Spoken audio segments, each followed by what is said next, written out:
এখন আমি ক্লাস 10-এর খুব সহজ একটা সম্পাদ্য এঁকে দেখাবো, ত্রিভুজের পরিবৃত্ত অঙ্কন।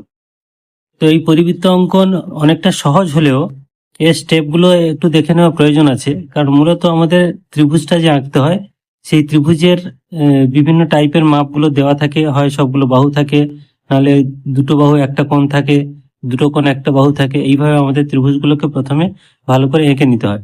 তো আমি একটা জেনারেল আঁকা দেখাবো, 3টে বাহু দিয়ে একটা ত্রিভুজ আঁকবো এবং সেই ত্রিভুজের একটা পরিবৃত্ত আঁকবো। প্রথমে আমরা 3টে বাহুর দাগ কেটে নেব, একটা আছে 5 সেমি, আর একটা 6 সেমি, আর একটা 7 সেমি। তারপরে আমরা ত্রিভুজটা এঁকে নিয়ে পরিবৃত্তটা শুরু করব। তো চলো আমরা শুরু করি। আমরা স্কেল এবং পেন্সিলের সাহায্যে প্রথমে মাপগুলো নেব। আমি পেন দিয়ে কাটছি, কারণ এখানে ভিডিওতে পরিষ্কার করে বোঝানোর জন্য আমি পেনটা ব্যবহার করছি, তোমরা পেন্সিলে করবে। তাহলে প্রথমে আমরা 5 সেমি একটা মাপ নিচ্ছি, এটা হচ্ছে 5 সেমি, একটা দাগ কেটে নিচ্ছি।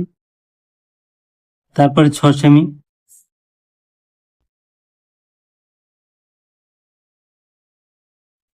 জিরোতে এবং 6-এ এভাবে দুটো দাগ দিয়ে তারপরে দাগটা কাটবে 6 সেমি রেখাটা। এবার 7 সেমি এইভাবে পয়েন্ট করে নেবে জিরোতে এবং 7-এ। পয়েন্ট করার পরে তারপরে এই বিন্দু পয়েন্ট দুটোকে যোগ করে দেবে, এটা হলো 7 সেমি। তাহলে প্রথমটা আমরা নিলাম 5 সেমি সেন্টিমিটার, তারপরে 6 সেন্টিমিটার, তারপরে 7 সেন্টিমিটার। এবার আমরা কি করব, একদম খাতার মাঝখানে একটা বড় করে দাগ কাটব, যেটা 7 সেমির চেয়ে বড় হয়। তো এবার এই যে 7 সেমি দাগটা, এই 7 সেমিটাকে আমরা কম্পাসের সাহায্যে মাপ নিয়ে এখানে কেটে নেব। প্রথমে কি করব, আমরা এই যে 7 সেমি আমরা দাগটা কেটেছিলাম, সেই দাগে 2 পয়েন্টে এই কম্পাস দিয়ে এইভাবে বসিয়ে নেব, এইভাবে বসাবো। বসানোর পরে ওই মাপটাকে আমরা এখানে খাতায় যে বড় দাগটা কাটলাম সেই দাগের একটা পয়েন্টে বসিয়ে এইভাবে ছেদ করব। তাহলে এটা হয়ে গেল আমাদের 7 সেমি। এইবার আমরা নেব 6 সেমি, এইভাবে কম্পাস দিয়ে বসিয়ে নেব, দেখে নেব 6 সেমি মাপটা। এই মাপটা নিয়ে যে কোনো একদিকে, হয় এইদিকে যদি আমরা 6 সেমি দিকে বসিয়ে যদি 6 সেমি কাটি, তাহলে উল্টো দিকে আমাদের 5 সেমি বসাতে হবে। এই এবার আমরা নেব আবার 5 সেমি, এই 5 সেমি মাপটা নেওয়ার পরে যেখানে ছেদ করেছিল সেই দাগটাতে কাটবো। এবার আমরা স্কেল দিয়ে যোগ করে নেব। তাহলে স্কেল দিয়ে এইভাবে আমরা পয়েন্টগুলো, 3টে পয়েন্ট, এইটা যেটা যোগ করছি এটা হচ্ছে 5 সেমি বাহু বিশিষ্ট বাহু, এই বাহুটার মাপ 5 সেমি। আর উল্টো দিকে যে বাহুটা এটা নেব, এটা হচ্ছে 6 সেমি। তোমরা খুব সাবধানে এই পয়েন্টগুলো নিয়ে দাগটা কাটবে, কারণ একটু ভুল হলে কিন্তু পরিবৃত্তটা মিলবে না। এই জন্য এই মাপগুলো কিন্তু খুব সতর্কভাবেই নেবে। এই তাহলে আমাদের এই বিন্দুটা, এই একটা বিন্দু, এই একটা বিন্দু, এই হলো ত্রিভুজের 3টে বিন্দু। এবার আমাদের কাজ হচ্ছে যে কোনো দুটো বাহুকে সমান দুভাগে ভাগ করা। সমান দুভাগে ভাগ করার নিয়ম তোমরা জানো, যে অর্ধেকের বেশি, ত্রিভুজের বাহুর অর্ধেকের বেশি মাপ নিয়ে দুই দিকে দুটো দাগ কেটে নেওয়া। এইদিকে একটা দাগ দিলাম, একইভাবে উল্টো দিকেও একটা দাগ দিলাম। তো দাগটা কোথায় ছেদ করলো সেটা বড় কথা না। এবার যে মাপটা আমরা নিয়েছি সেই মাপটা কিন্তু একইভাবে আমরা উল্টো দিকে নেব, উল্টো দিকে নিয়ে এইভাবে কেটে নেব। এই যে কম্পাসটা বসানোই হচ্ছে মেন ব্যাপার। কম্পাসটা যদি ঠিকঠাক বিন্দুতে না বসে তাহলে কিন্তু পরিবৃত্তটা আমাদের ক্লিয়ার হবে না। এবার এই দুটো বিন্দু আমরা যোগ করে নেব। এই দুটো বিন্দু যোগটাও ঠিকঠাক করবে, না হলে কিন্তু ঠিকঠাক মিলবে না বৃত্তটা।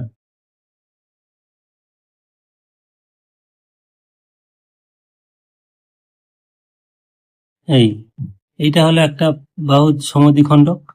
তো আর একটা বাহু সমদ্বিখণ্ডক, এটাকে আমরা আঁকবো। এটাকেও ঠিক অর্ধেকের বেশি নেব, অর্ধেকের বেশি নিয়ে একদিকে কাটবো,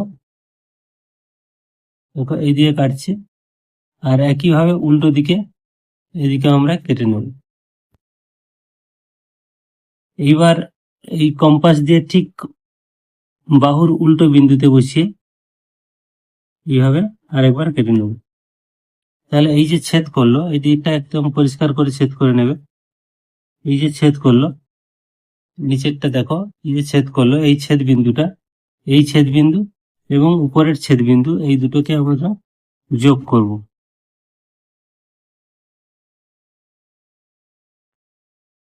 তাহলে এই একটা বিন্দু আর এই একটা বিন্দু যোগ করব। হয়েছে? দেখো, যোগ করার পরে এইবারে আমরা দুটো যে এই যে সমদ্বিখণ্ডক দুটো রেখা পেয়েছি, এই রেখা দুটো কিন্তু একটা বিন্দুতে ছেদ করেছে। এই বিন্দু থেকে তোমরা খেয়াল করবে, এই বিন্দুটা এমন একটা বিন্দু যেখান থেকে তিনটে শীর্ষবিন্দু দূরত্ব কিন্তু সমান হবে। যদি সমান না হয় তাহলে বুঝবে তোমাদের আঁকার ক্ষেত্রে সামান্য কোথাও ভুল হয়েছে। এই তিনটে কিন্তু বিন্দু কিন্তু মিলে যাবে, যেমন এখানে মিলে গেছে, কি সুন্দর। তাহলে এই তিনটে বিন্দু কিন্তু মিলবে, না মিললে কিন্তু তোমাদের আঁকাটা ভুল হবে। তো এইবার এইগুলোকে নাম দিয়ে দেবে। যেহেতু আমরা ত্রিভুজটা এঁকেছিলাম, সেই ত্রিভুজের একটা নাম দেবে। এখানে দেবে, ধরো এটা এ, এটা বি, সি, মানে এবিসি ত্রিভুজ। এবার যে কেন্দ্রতে ছেদ করেছে, যে কেন্দ্রটা থেকে হচ্ছে বৃত্তটা, সেটা দিয়ে দেবে ও, ও কেন্দ্রে বৃত্ত। এবার বাকিগুলো এই ছেদ বিন্দুগুলোর নাম নাও দিতে পারো। এবং এখানে এই যে বিন্দুটা থেকে কৌণিক বিন্দু দূরত্ব, মানে কেন্দ্র থেকে যে দূরত্বটা, এটা তোমরা ডট ডট করে দিয়ে দিতে পারো দেখার সৌন্দর্যের জন্য, না দিলেও চলবে। এটা অ্যাকচুয়ালি বৃত্তের ব্যাসার্ধ, যে বৃত্তটা আমাদের পরিবৃত্ত হয়েছে তার এটা হচ্ছে ব্যাসার্ধ। তোমাদের অঙ্কন প্রণালী লিখতে হয় না পরিবৃত্তের ক্ষেত্রে, তো এক্ষেত্রে অঙ্কন প্রণালীর প্রয়োজন নেই, শুধুমাত্র আমাদের নিখুঁতভাবে ছবি আঁকাটা খুব দরকার। এই হলো আমাদের পরিবৃত্ত। তাহলে এবিসি ত্রিভুজ, এই এবিসি ত্রিভুজের পরিবৃত্ত হলো এই ও কেন্দ্রীয় বৃত্ত। এটাই হলো, লাস্টে শুধু লিখে দেবে, একটা লাইন আমাদের লিখতে হয় যে অতএব ও কেন্দ্রীয় বৃত্ত হলো এবিসি ত্রিভুজের পরিবৃত্ত। এই হলো অ্যান্সার।